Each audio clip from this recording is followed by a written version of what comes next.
বর্তমান সময়ে সোশ্যাল মিডিয়ায় একটি ট্রেন্ড বেশ লক্ষ্য করা যায়। সেটি হলো ছবির মধ্যে বাংলা টাইপোগ্রাফির ব্যবহার। লেখাগুলো কিন্তু ছবির মধ্যে দেখতে বেশ ভালোই লাগে। আজকের টিউটোরিয়ালে আমি আপনাদের দেখাবো ছবির মধ্যে আপনারা কিভাবে এই টাইপোগ্রাফি ব্যবহার করতে পারেন। সো ভিউয়ার্স, আজকের এই ভিডিও জুড়ে আমি আপনাদের সাথে থাকবো আহমেদ শাফি। চলুন ভিডিওটি শুরু করা যাক। বাংলা ফন্টগুলো ডাউনলোড করার জন্য আমাদের যে কোনো ব্রাউজারে গিয়ে লিপিকর লিখে সার্চ করতে হবে। লিপিকর নামে ওয়েবসাইটটিতে ক্লিক করব, তারপর দেখতে পাবেন সেখানে অসংখ্য বাংলা ফন্ট রয়েছে। লিপিকর ওয়েবসাইটে কিছু প্রিমিয়াম ফন্ট দেখতে পাবেন। সেই ফন্টগুলো ব্যবহার করতে হলে আপনাদের সেই ওয়েবসাইট থেকে বাই করে নিতে হবে। ওয়েবসাইটটি থেকে আপনারা আপনাদের পছন্দ মতো ফন্টগুলো ডাউনলোড করে নিতে পারেন।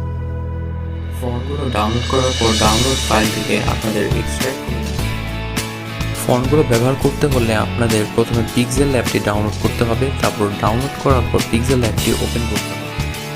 পিক্সেল অ্যাপটি ওপেন করার পর প্লাস আইকনে গিয়ে টেক্সটটি লিখে নেবেন। টেক্সটগুলো লেখার পর আপনাদের পছন্দ মতো ফন্ট আইকনে গিয়ে ফন্টগুলো সিলেক্ট করে নিন।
আমাদের ফন্টটি সেভ করতে হবে পিএনজি ফরম্যাটে।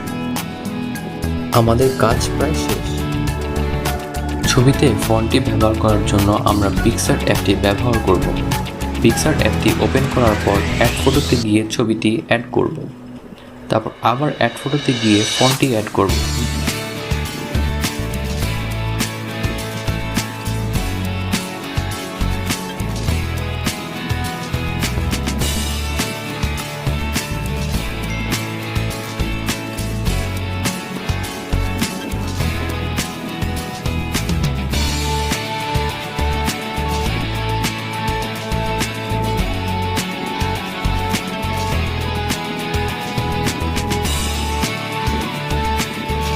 ব্যাস, এরপর সেভ বাটনে গিয়ে ছবিটি সেভ করে নিন।